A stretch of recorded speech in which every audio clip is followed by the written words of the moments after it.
All right, the charging documents. We are going to look at this, and it is very important because, as stated in my previous video, okay, what has been being passed around as what the official story is wildly out of whack. I realized after looking into it, because there's all these things that you're just hearing from other people and then are just getting worked into the official story, which were never the official story, and they just came from these random things.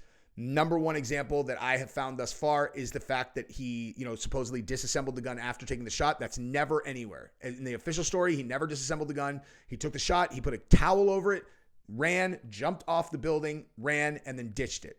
Like that, there's never anything that said that he disassembled it. He assembled it on the roof, according to the official story. Okay. So it's important because, like in the previous video, we were saying the Chinese government, funded the Utah, queer rifle people or whatever.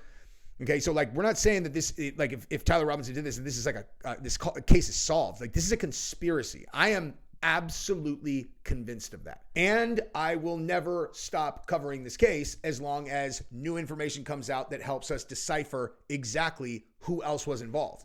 Okay. Now, at this point, if someone put a gun to my head and was like, who do you think it is?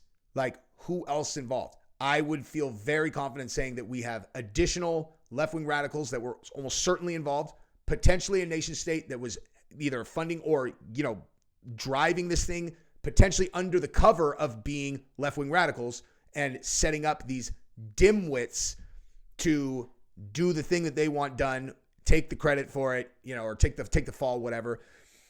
But at the end of the day, right, the first thing to establish, which is the most important thing, is whether Tyler Robinson himself did this. And we have the charging documents here, and we're going to look at exactly what's in them because this is the most, everybody's just, again, this is going to establish what the official story is, okay? And after that, as a treat for those who want to stay around, that's not the right one. That's not the right one. This is the right one. If you made it to the end of my video yesterday, I made it through the first minute and a half of this absolutely absurd AOC take where she says that you need to laugh in the face of these insecure, masculine weirdos or something. I don't know. It's actually, I had a really good time doing that video, dude. I spent about 15 minutes hypothesizing about the nature of her sex life with her partner, who looks like if you took his testosterone, it would be 1/3 of the low side of normal. But yeah, so we're going to finish that. We're going to finish that process, dude. It's like you want to know what I love about about where I sit and the dynamic of how my channel is and kind of what I do is normally people like me don't get a green light to mercilessly make fun of these nerds. You know what I mean? I spent my whole life protecting them because I felt bad. You know what I mean? I hung out with people that were really mean sometimes. And I'd be like, dude, I never bullied anyone. Never. I never bullied anyone when I was in high school, in college, nothing. I was the exact opposite of that. Right. My role was sometimes these guys who were this guy who everyone bullied in the school.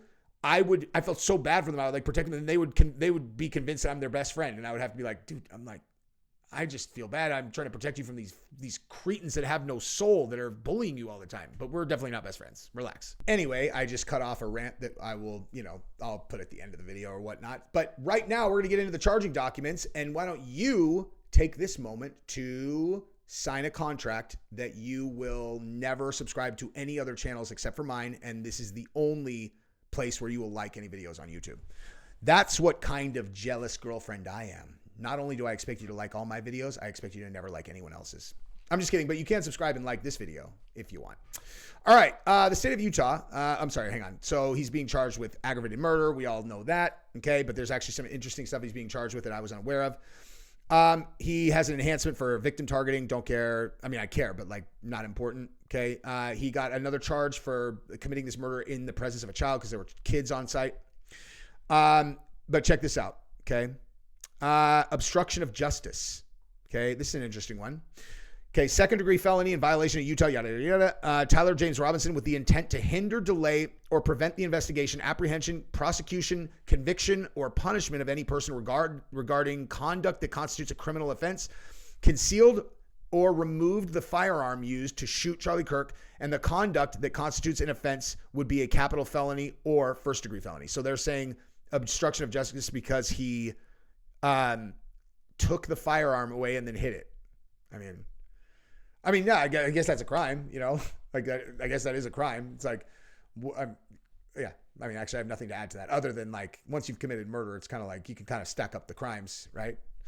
Okay. The next one, because obstruction of justice. And this is actually where I thought, okay, we're going down here to tampering with a witness. That's where, that's where I really want to get this. So he also got obstruction of justice because he destroyed or concealed clothing after the shooting. Okay, now tampering with a witness. Man, I could make a great title out of just that charge. You still haven't subscribed, and that's super messed up. I'm talking to you, person who didn't subscribe. Okay, so tampering with a witness, third-degree felony, and where is it? Okay, attempted to induce or otherwise cause his roommate to withhold testimony, information, a document, or an item, to wit, directing his roommate to delete incriminating text messages.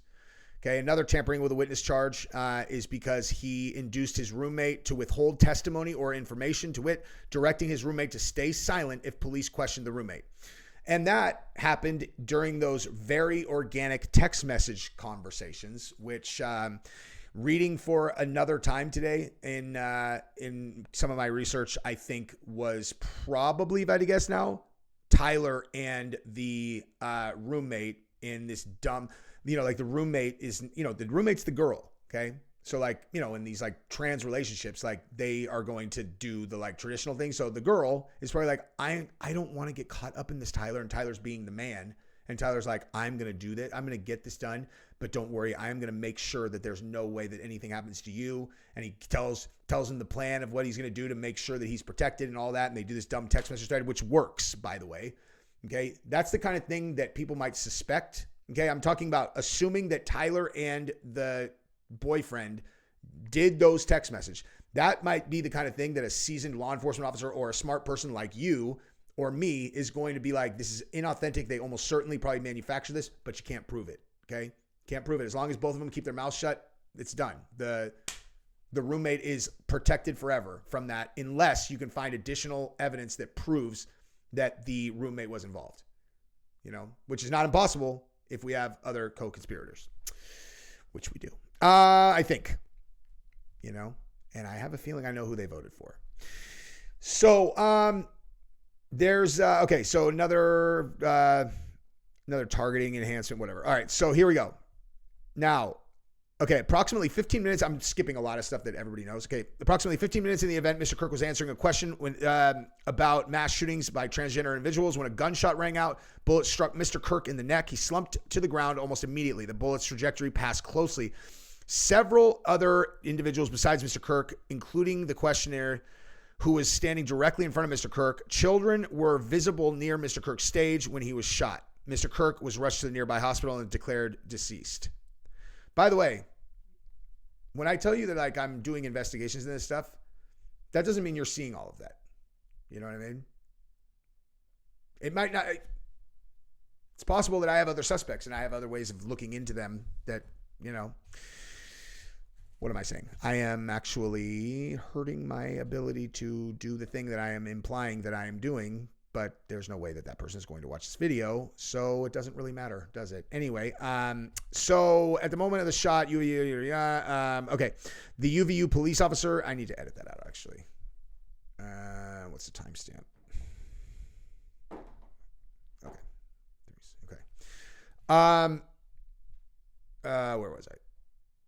At the moment of the shot, the UVU police officer was watching the crowd from an elevated vantage point. As soon as he heard the shot, he began to scan the area for threats, believing the shot came from a rifle because of its sound. He looked for potential sniper positions. He noted a roof area approximately 160 yards away from Mr. Kirk as a potential shooting position and rushed there to look for evidence. Okay, this is the kind of thing that, to me, this is where you start asking questions, right? Like, because again, Tyler Robinson can be guilty of this crime, and there can be a much larger conspiracy happening also. Okay. That is very important for everybody to understand. And this is where I go, so like the police officer was just like, where could that have come from? And then he ends up just like spinning the dreidel, and it lands on, it lands exactly where the shooter, where he shot him from. You know what I mean? The suspected The suspected shooting position is adjacent to an open, publicly accessible walkway. Access the suspect's location. A person must climb over the railing, yada, yada, yada. Okay, so they said that they saw an imprint of knees and elbows and so on, and they could tell that he had been prone there, okay? They also surveyed from a camera. Where's the... Okay, sorry. They surveyed from a camera covering the roof and discovered that it recorded an individual dressed in dark clothing cross the railing from the public park walkway and drop onto the roof at approximately 12:15 p.m. So this is another part that's really important because it answers another question. Everybody's like, why did they start the video when he's running? Why didn't they show the shot? Well, they actually address this in the charging document. Okay, although the individual moved out of the camera's view for a short time, the camera again captured the individual running across the roof and then low crawling to the area the UVU officer recognized as where the suspected sniper had dropped into a prone shooting position. After a short time, which matches the known time of the shot, the individual rose and ran across the roof to the northeast. So this is one of those things where if you think that I'm just like taking people's word for it, that it's like, yeah, we didn't capture the shot on that video. We didn't. We didn't capture it. Nope. I am definitely not taking for granted that is true. You know, but again, let's just say, playing devil's advocate, let's say that it wasn't true, right? And let's say that there is a camera that captured, you know, that moment. Well, maybe they cut it out because it's unclear whether he took the shot and they like the idea of an airtight case. So why introduce footage that could be questionable? And that, of course, makes you question whether Tyler Robinson really took the shot. As soon as you start doing what I just laid out, okay, like as soon as you start taking even little shortcuts, now when you're up against the entire internet, it's so funny. I'm like completely joking before, and I'm like, now let me make this really important point. You're up against the entire internet, okay? So when you think to yourself like, ooh, this doesn't look bad, maybe I should just show them this because it makes it more airtight. What you do because you're the fucking FBI is we're going to figure it out, okay? Someone's going to go to the campus. They're going to find every camera. They're going to go to the security people. They're going to duke them $100. They're going to get looks at all of the angles. Like you're up against literally the entire internet. Okay. And they're going to find where the camera points on there. And they're going to figure out that there is a shot from that vantage. And they're going to think because you cut it out that it indicates something much more nefarious than you just trying to have the most airtight case possible. Like you can't do it anymore. Like we're going to, on a case like this, we're going to get you, you know? And by we, I mean someone else. And then I will talk about it after someone who is much more thorough and talented does the work. I will come on here and present it to people in a way in between jokes about the Utah queers, which keeps people laughing and listening. You know, and then other jokes about AOC never, ever, ever, ever, ever having sex with her feminist boyfriend and wondering why she's so sexually unattracted to him. You know?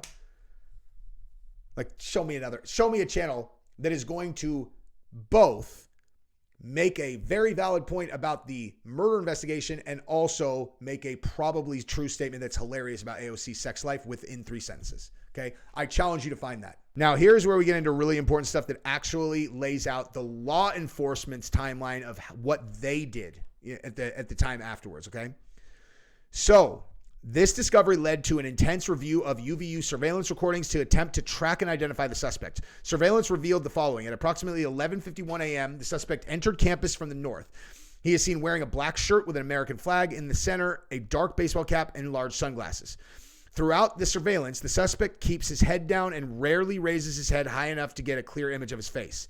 As he proceeds across the campus, he is seen walking with an unusual gait. The suspect walks with very little bending in his right leg, consistent with a rifle being hidden in his pants. This unusual gait continues until the suspect is seen crossing the railing off the open walkway and onto the roof where he leaves the camera's view. A camera later captures the suspect as he runs across the roof to the suspected shooting position. Immediately after the shot was fired, a camera captures the suspect running across the roof carrying an item whose shape is consistent with a rifle. The suspect is then seen climbing down from the roof. He appears to drop the item he was carrying as it hits the ground in a controlled fall. He then picks up the item and runs toward the northeast end of campus. Now, I'm going to reiterate that I have seen a much more high-definition video of that video. I originally saw it on Ian Carroll's video where he was like, is that a rifle? And it was super blurry. And I'm not saying that he like made it blurry on purpose or anything. I'm just saying subsequent to that, I saw another video that was way more clear, and it very much did look like there was a long straight thing under a towel, which just as easily could be artificial intelligence created. I have no idea what it means, but I did see that video. Okay, so okay. So the crime scene investigation. Let's see if there are any holes here. You know, law enforcement officers followed the suspect's escape path to the northeast end of campus, where they believed the suspect left campus and entered a wooded area. In that wooded area, investigators found a bolt-action rifle wrapped in a towel. The rifle contained 1 spent round and 3 unspent rounds. This is consistent with the facts officers observed at the time of and immediately following the shooting. No shell casings were found on the roof, suggesting a bolt action rather than an auto-loading weapon, and only a single round was fired. Each round on the rifle contained an etched inscription as follows. We've heard these before, but mostly I really like the "Hey fascist" catch. You know, it's funny. It's cool that they're being so silly while committing a horrific, cold-blooded murder of a father and husband that everybody who ever met him said was a genuinely good man. While the people who were on TikTok got brainwashed by Chinese people, by the Chinese government, I'm sorry, into believing, well, probably both Chinese people and the Chinese government, actually, into believing that this person was such a reprehensible human that they should together collectively cheer when they found out that he had been brutally murdered in front of the entire world. But it's fine, dude. You're definitely not a weak-minded imbecile that should be so embarrassed of your lack of intelligence that you should probably go sit in a cold shower for the next 10 years. That is the one, man. I can't even keep like a sunny like disposition when I think about them cheering when he died, because it is so psychotic, and it is such a simple thing for me to be able to put myself in this position. I'm like, that's not possible. There's like, I don't, like, listen, I'm a dumbbell in a million different ways. I am self-destructive in a million different ways. But one thing I know is I am mentally strong enough and self-aware enough to absolutely never do that. Okay. I am never going to get tricked into cheering for the death of an American on the other side of a political assassination, But hey, dude, listen, we also were cheering, on that side when the United Healthcare CEO got murdered in cold blood on video also. But that's because they totally understand how the world works, and they are definitely not the exact useful idiots referenced in how you overthrow a country handbook in like all these different ways. The useful idiots that you use their soft-minded do-goodness and you trick them into becoming the actual instruments of the breakdown, and they trigger violence even though they are incapable of actually, engaging in a serious way if someone who is approaches them. The only reason that these people behave the way they do is because the people who could actually fuck shit up have thus far chosen to not do so. And as one of those people, I will continue to choose to not do so because I don't want to go to prison, and I like America, So why don't you guys go get a job or get your fucking head out of TikTok, since a foreign government is actively trying to convince you of things that are not real. Now, more actual evidence, okay? So the rifle ammunition rounds and towel were sent to forensic processing. DNA consistent with Robinson's was found on the trigger, other parts of the rifle, and the fired cartridge casing, 2 of the 3 unfired cartridges in the towel. Okay, I don't like that, how that's worded, dude. That's slippery right there. DNA consistent with Robinson's. That's not a DNA matched Robinson. DNA consistent with Robinson's. Okay, if I was his attorney, that would jump off the page to me. I'd be like, let me see that science. And then I would give it to someone who actually knows how to read DNA science, because I'm not going to sit here and pretend to you that I do. Okay, there are things that I do know how to read, though, and I turned down a sponsor for you guys today, one that was paying 3 times my rate, because I looked into what they were selling and I decided I am not going to promote people buying that. But, if they were buying DNA readings, I would have absolutely no insight whatsoever. My brain works in very mysterious ways. I'm telling you, this NAD shit is the bomb. It's unbelievable how many things I can keep track of at once. All right, law enforcement was unable to immediately locate the shooter, so they published photos of the shooter from the UVU surveillance cameras and asked for the public's help to identify him. Meanwhile, law enforcement continued to try to identify the shooter through other means. Okay, so now this is where the family comes in. And I'm going to be straight. This story reads real. Like, it reads like something that would happen. There's like, the stuff that is questionable is all 30-06, no exit wound. You know, that thing that we now found out was not real. No one ever said that he unscrewed or, disassembled the rifle, whatever. There's still some other weird stuff. But this part especially, because this is kind of like what I would consider to be my wheelhouse, which is like human behavior.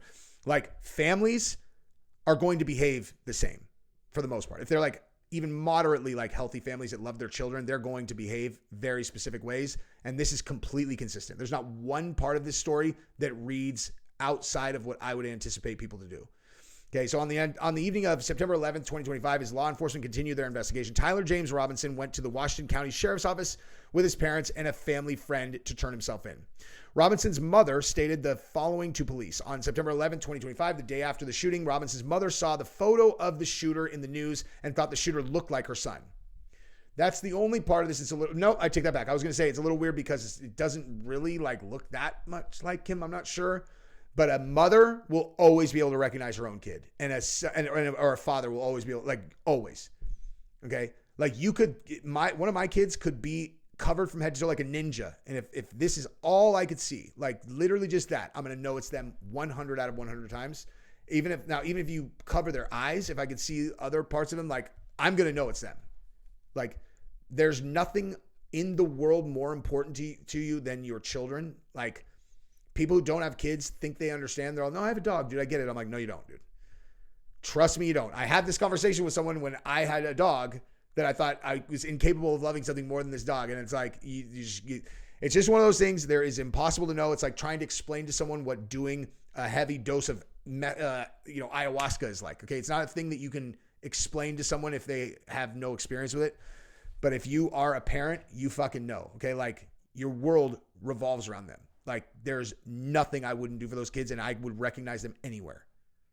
I think that if I hadn't seen my kid in 15 years, I would recognize them from 100 yards away instantaneously.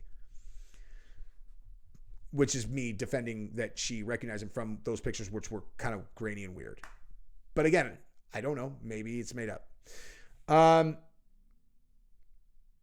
Okay, so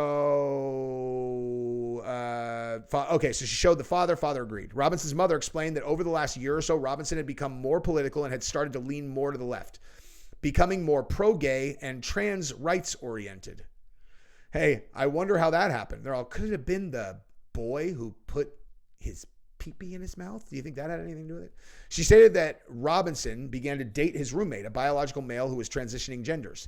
This resulted in several discussions with family members, but especially between Robinson and his father, who have very different political views. In one conversation before the shooting, Robinson mentioned that Charlie Kirk would be holding an event at UVU, which Robinson said was a stupid venue for the event. Robinson accused Kirk of spreading hate.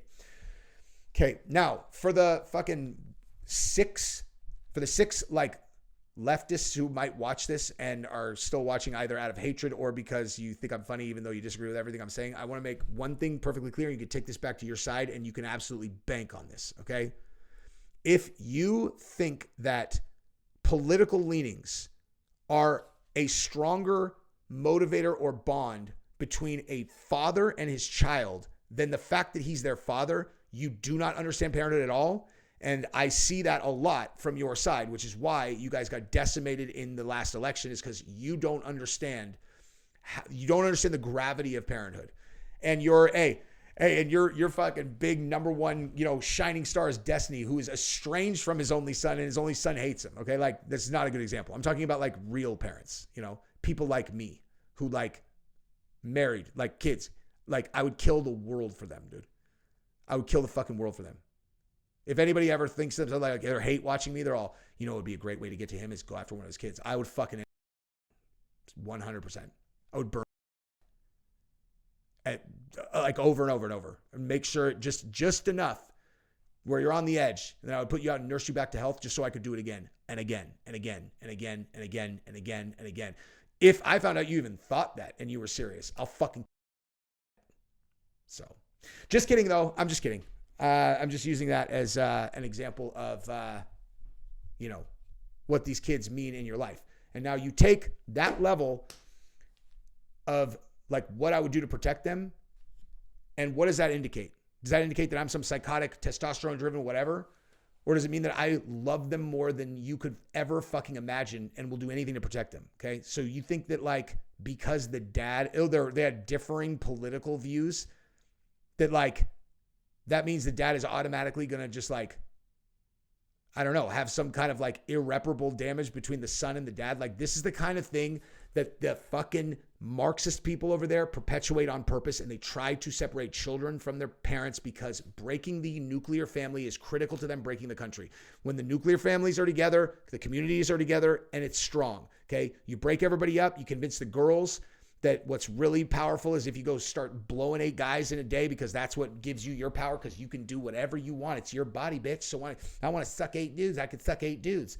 Okay, I'm powerful. You're like, you are a cum dumpster, and you are a brainwashed imbecile, and all you are is literally a vehicle to break the thing that we have built together for hundreds of years.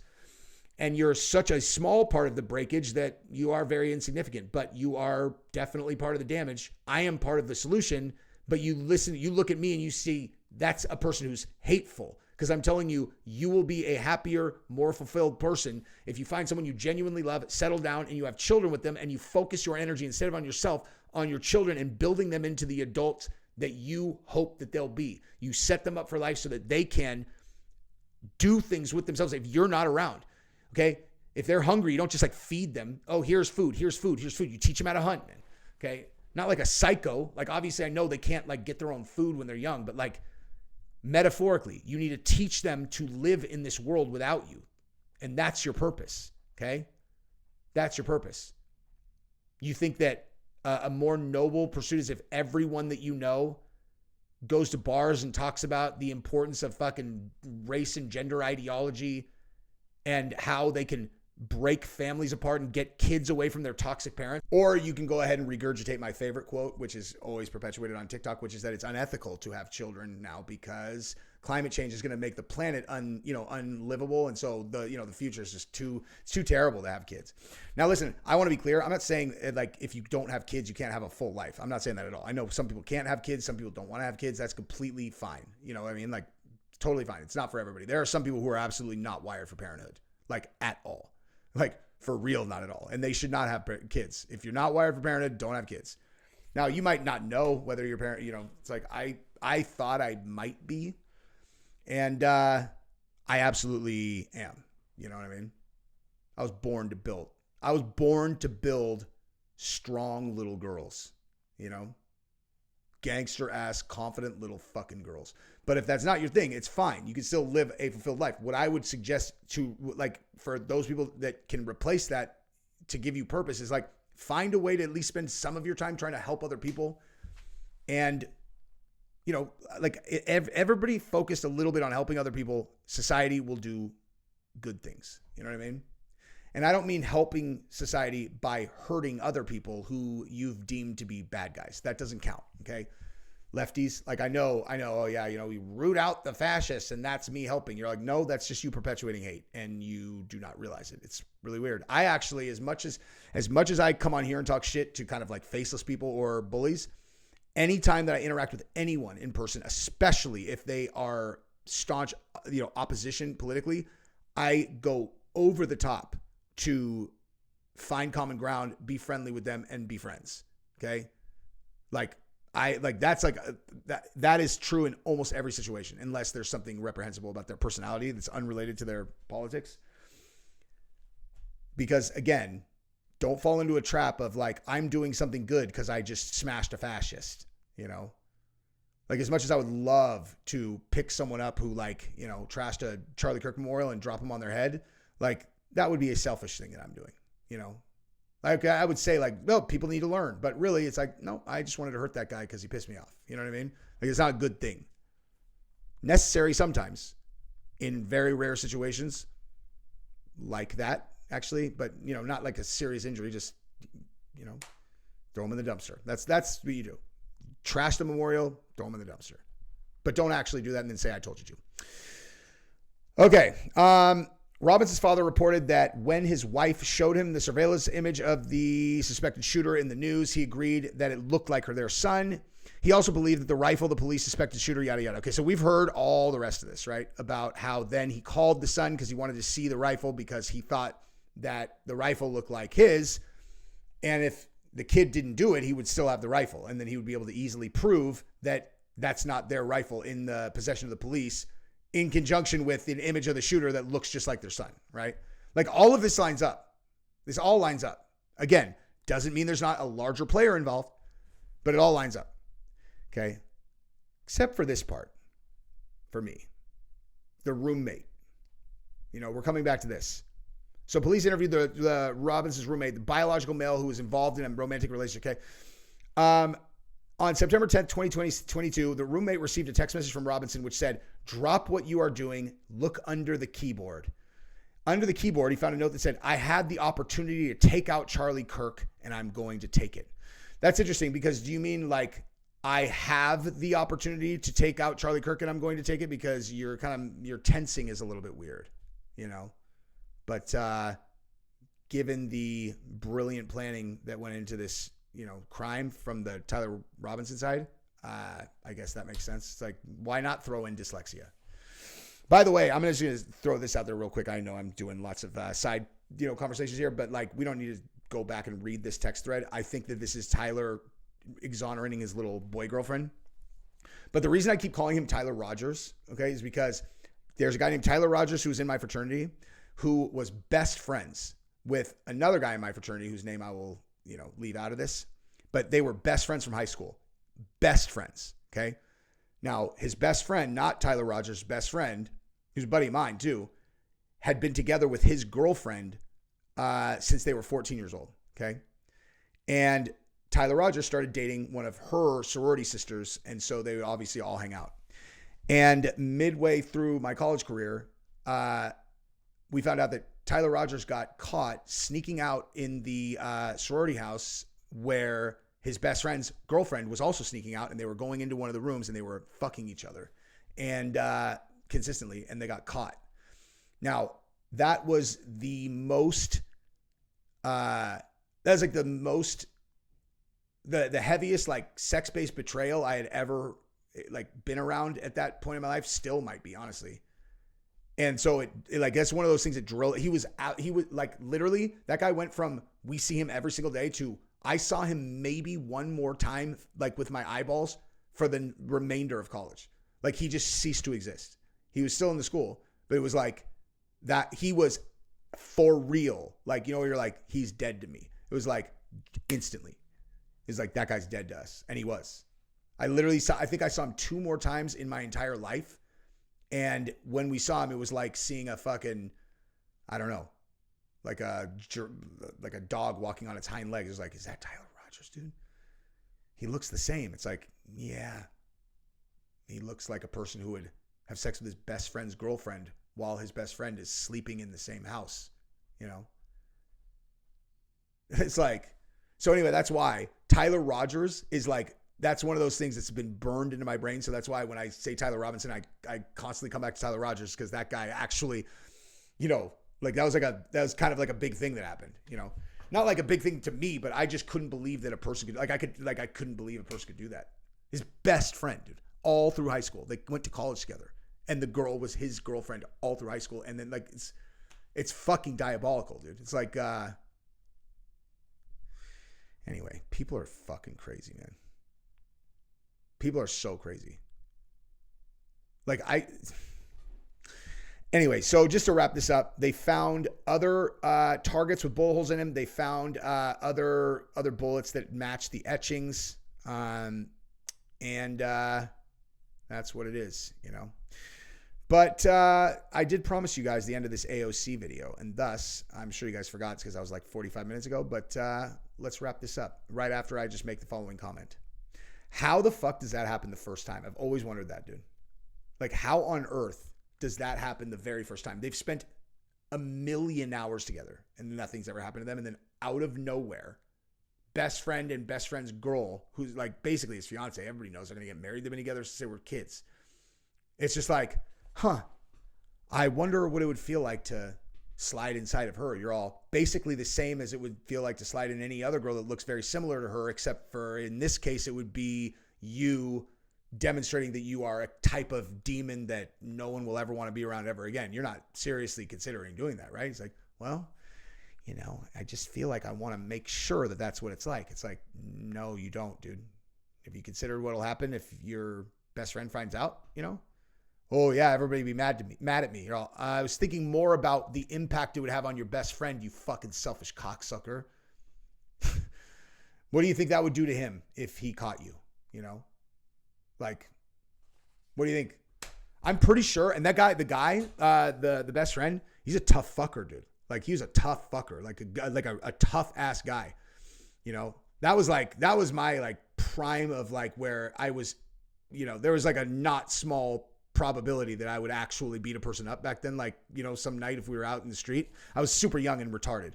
But I remember I tangled with him. Like, we're playing around, but like I was going 100% and he worked me over, dude. He wrestled more. Like, he's like a wrestler in high school, but he fucked me up. Everyone's like, he fucked us. I'm like, I don't wrestle. I'm not going to punch him in the face. Okay.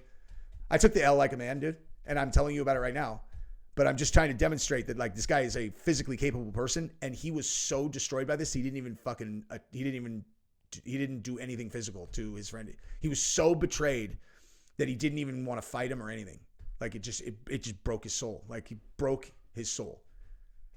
I mean, I'm sure that side part of the story sounds relatively irrelevant to a lot of people, but to a lot of other people, you understand exactly what I'm saying. He didn't even want to fight him. Like, that never even entered his mind. It broke his heart, dude. Like, so if you're wired like us, let me just explain. If you're so hurt that you go all the way through your instinct to fight a person that you caught with your girl, it's a lot. You know what I mean? I know there's a million guys that are like nodding along like, damn. It's like, yeah, dude. Anywho, but you know who has felt exactly like that ever since he met the love of his life is this dude right here. He's all, he's describing how I feel every day. I'm like, brokenhearted and you don't want to fight. He's like, I just don't have the sex drive or the fight, that I used to have. Do you think that she systematically drained you of your testosterone? He's like, no, I never had any. It's like, yeah, you did. You used to be really tall. And I remember looking at her, dude, and thinking like, damn, all right, that guy looks like he knows how to lay it down a little bit. But, dating a famous, powerful girl for this long, it's tough. It's a tough role to play, dude. It's a tough role to play. Gabrielle makes a lot more money than I do, but I'm famous and very confident. And so that, evens it out. That's a joke. I always say that, like, I'm famous, but I literally only say it in that context as I am making or explaining why Gabrielle punking me at the piggy bank that we share doesn't bother me. But more so, it doesn't bother me because why the fuck would it bother me, dude? It's awesome. I love it. I love telling people that she fucking crushes me financially. She's such a gangster. But normally, okay, if there is a massive imbalance career-wise between the man and the woman and they started at an even place, that tends to go real bad when the woman is the one who ascended really high. That, or at least there's a much higher rate, I think, of like a full break. Like with the dude will cheat on them a lot, but like a dude that gets, very famous and is not like in the type of, like, you have to have like a really strong relationship to not be extraordinarily tempted if you have a little bit of like success and, notoriety. But like that doesn't mean you're going to like, you would ever consider like leaving the girl, For the record, I'm not on the market, ladies. I know you guys have been thinking about that a lot. I understand, dude. I understand. You want what you can't have, but it's unfortunate. It's unfortunate. And the way that you hypothesize that I lay it down, it's way, way better. I'm just kidding, dude. I don't even know what I'm talking about. This is the first time I think I've ever blushed after a joke that I was saying because I am actually embarrassed that I just said that. I was just fucking joking. It's a stupid joke, okay? Stupid joke. I should edit it out. But when you're like 45 minutes into a video, I know only my like real fans are still here, and thus you guys will laugh and not think that I was serious. Although I am serious, to be clear. I am serious, but I wouldn't seriously say that like that. You know what I mean?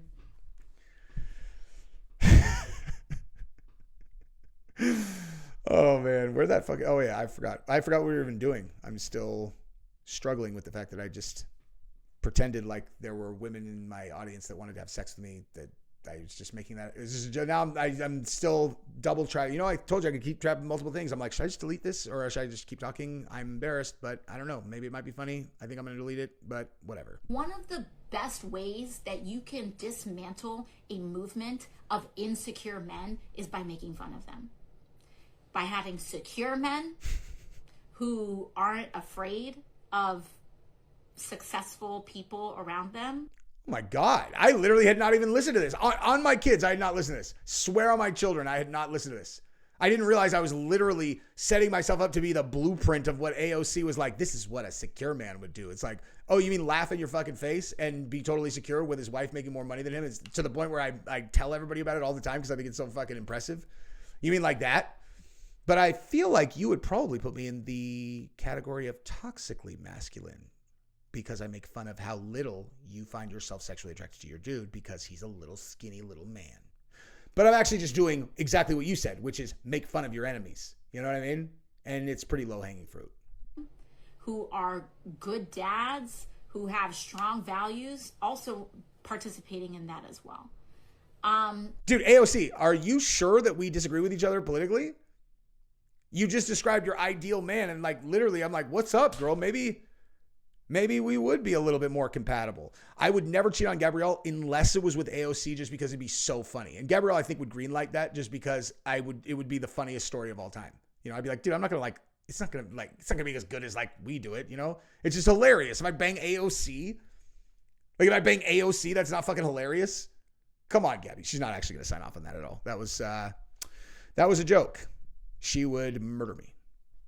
Slowly, though. She would absolutely 100% find out, not react at all, act completely normal, and over a matter of 1 to 2 months, she would get her revenge very, very slowly in a way that I would not realize was happening until she had exacted her plan. Then she would calmly show me something that let me know that she had known all along, and I would have so much respect for her that I would die happy having been murdered by her. So that is a joke, but I am serious. Okay. When I was still an opioid addict, about like maybe this had to be 12 years ago or something like that. 12 years ago.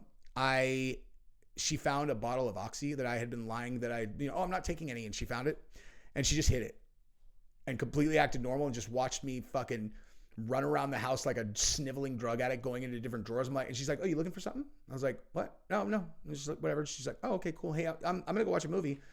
And she let this go on until I finally figured out, I'm like, I think she did this. I'm like, hey, did you pick up something of mine? She's all, why? What are you looking for? It's one of the most gangster moves ever. I don't like I've told the story on our channel before, and I recognize that like, she's like, she thinks it's funny. And then she remembers that I had lied to her then. And like, that's the one thing I get. Gabrielle lets me get away with anything except lying. Like I don't lie to her. But, I had to, so like we've been together for a very long time. I have lied to her before. She doesn't like that at all. I might be in less trouble if I let Alexandria Ocasio-Cortez use my unit to rinse her mouth out. And I told Gabrielle about it and said I was drunk and it was an accident. Then if I did something significantly less important, but then lied over and over and over about it. I'm actually not sure. She'd probably kill me either way. So, like, that's what I have for that. And also someone said... God. Read that right there. It's the fragility of whiteness, too. Dude, I think I'm going to start following her. I'm just going to start following her and be a fly on the wall because these people are amazing. Like, this kind of thing is fantastic when you're in complete, total control and power. Like that stuff infuriated me when they were actually trying to like institutionalize it. But now that we like hold all the reins of power, it's fucking hilarious. It's the fragility of whiteness. It's like, oh yeah, cry about it. Oh, won't you cry about that whiteness? It must be very frustrating for you being also white. I'm not white. Have you done your 23andMe? I'm black. You're all, what percentage? I'm black. What percentage? Are you seriously questioning it's like, I know you're half white, dude. Just stop it. Like, you're half whiteness. So don't be so self-hateful, dude. I have the soul of an incredibly confident black dude from the 70s in New York, even though I'm in this pale meat suit. I am a 70s confident, not pimp, because I take care of my one girl, but I was very pimp-like inside of my soul. What? Short kings are great. Absolutely. I'm not here. I want to absolutely make sure that I talk about that. I'm not here to make fun of anyone's anything, but the way people overcompensate over their own stories is what I'm talking about there. So thank you for the clarification.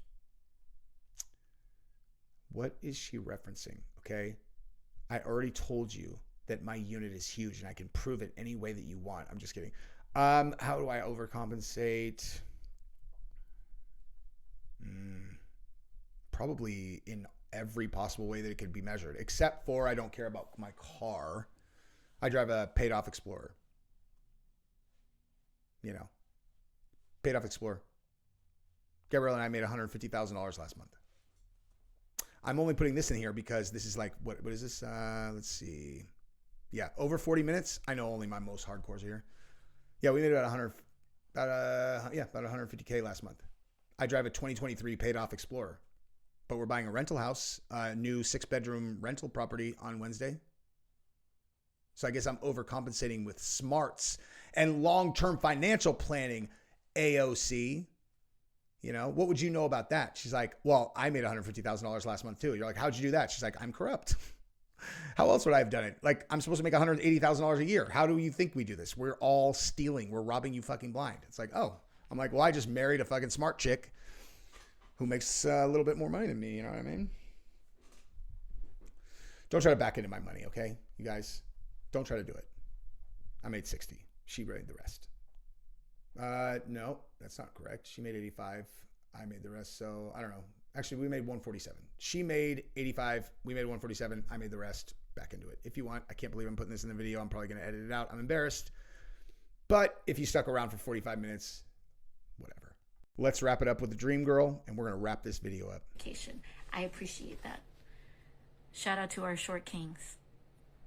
Someone said not short king, short troll. That's correct. There's a difference. I'm 5'9.5". Just kidding. I'm 5'10". I'm actually 5'10.2" in my shoes. So I have 5'10" on my ID. You know, there's no day when I'm 5'9". I am definitely well over 5'9", but if my feet are naked and I'm not standing straight, I might not make it all the way to 5'10". Listen, dude, if I'm going to tell you I'm not like, believe me, the cash I said that we made last, I was not like flexing. I'm trying to make a point about how to spend money if you make some money, not like a retard. I think that was actually the point that I was making. And I was just showing AOC that like your little cookie cutter of what like toxically masculine men are like. I would assume you thought that was me, but I'm not. So, but I am pretty goddamn funny when you give me this much material to work with. You know, at least I think I'm funny. I'm going to fucking have a blast watching this back. I already forgot about almost all of my jokes, so I'm going to think they're so funny when I hear them back. I love you guys. Subscribe to the channel, ring the bell. Bye-bye.